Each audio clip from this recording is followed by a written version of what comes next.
ప్రభువైన యేసుక్రీస్తు నామంలో ప్రతి ఒక్కరికి పేరు పేరున నా వందనాలు తెలియజేస్తా ఉన్నానండి. ఈరోజు దేవుని వాగ్దానం కీర్తనల గ్రంథము 142 అధ్యాయము 6వ వచనము. నేను చాలా కృంగియున్నాను, నా మొరకు చెవియొగ్గుము.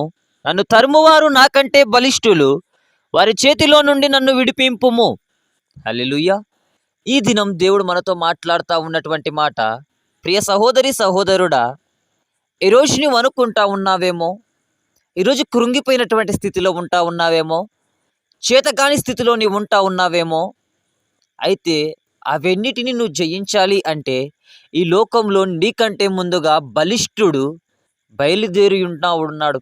ప్రియ సహోదరి సహోదరుడా, ఆ బలిష్ఠుణ్ణి నువ్వు జయించాలి అంటే, ఆ యొక్క బలమైనటువంటి వాడిని నువ్వు జయించాలి అంటే నీకు ప్రార్థనా జీవితం ఉండాలి, వాక్య సహవాసం ఉండాలి. ఎప్పుడైతే ఆ రెండింటిని కలిగి జీవిస్తావో నీ ప్రవర్తన యందు, నీ యొక్క స్థితి యందు, నీ యొక్క బాహువు యందు, నీ యొక్క ప్రతి విషయమందు కూడా దేవుడు లేవనెత్తు వాడై ఉంటా ఉన్నాడు. హల్లెలూయా. అయితే నువ్వు ఎప్పుడైతే కృంగిపోయి ఉంటావో, నువ్వు ఎప్పుడైతే ఆపత్కాలంలో ఉంటావో, చేతగాని స్థితిలో ఉంటావో, ప్రార్థించు. నీ మధ్య ఉన్నటువంటి బలహీనతలను, నీ మధ్య కృంగుదలను కలగజేస్తున్నటువంటి దురాత్మల్ని దేవుడు బంధించువాడై ఉంటా ఉన్నాడు.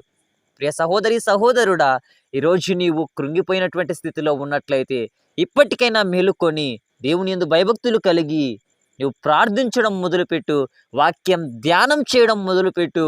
దేవుడు నిన్ను ఆ యొక్క కృంగుదల నుంచి విడిపించి నీకు మనోధైర్యాన్ని కలగజేస్తాడు. హల్లెలూయా.